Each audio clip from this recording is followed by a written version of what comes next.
ये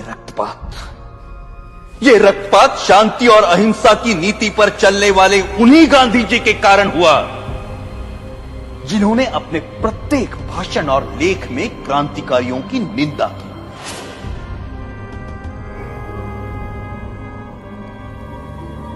जब गांधी जी के प्रचंड विरोध के बावजूद भी मार्च 1931 के वार्षिक अधिवेशन में कांग्रेस ने भगत सिंह के साहस की प्रशंसा में प्रस्ताव पारित किया, तब गांधी जी अपनी इस पराजय को नहीं भूले और कुछ महीने भीतर जब मुंबई के गवर्नर पर गोली चली तो गांधी जी ने उसका कारण भगत सिंह की प्रशंसा में पारित इस प्रस्ताव को ही बताया। सुभाष चंद्र बोस ने गांधी जी के इस कथन का विरोध किया। परिणाम स्वरूप गांधी जी सुभाष बोस को भी अपना शत्रु समझने लगे।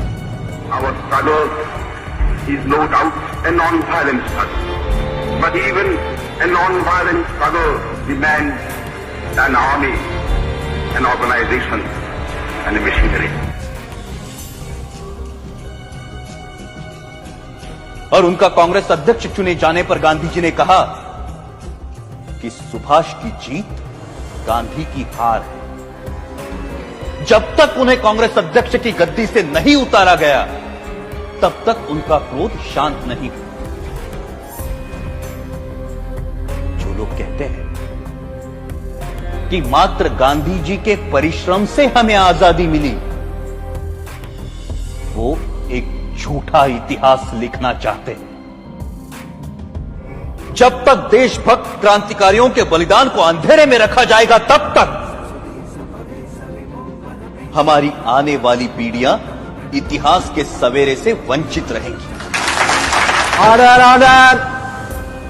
1947 की सर्दियों में हिंदू मुस्लिम एकता के लिए गांधी जी ने जो आमरण अनशन रखा था, उसे तोड़ने के लिए जो पहली शर्त उन्होंने रखी थी वो ये थी कि दिल्ली की मस्जिदों में शरण लिए हुए हिंदू और सिख शरणार्थियों को मस्जिदों से बाहर निकाला जाए और मस्जिदें मुसलमानों को सौंप दी जाए।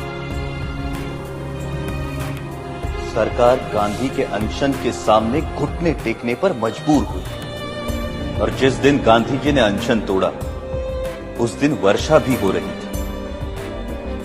उस असाधारण सर्दी में अच्छे घरों में रहने वाले लोग भी कांप रहे थे, परंतु उन निराश्रितों के ठिठुरते हुए कुटुंब के कुटुंब मस्जिदों से बलपूर्वक बाहर निकाले गए। जिस दिन यह घटना घटी संयोगवश मैं दिल्ली में ही था। मैंने अपनी आंखों से गांधी जी की जिद को पूरा होते हुए देखा। कड़ाके की सर्दी और वर्षा में कपकपाते हुए वो लोग बिरला हाउस पहुंचे। वहां उन्होंने नारे लगाए, गांधी जी हमें शरण दो, गांधी जी हमें शरण दो।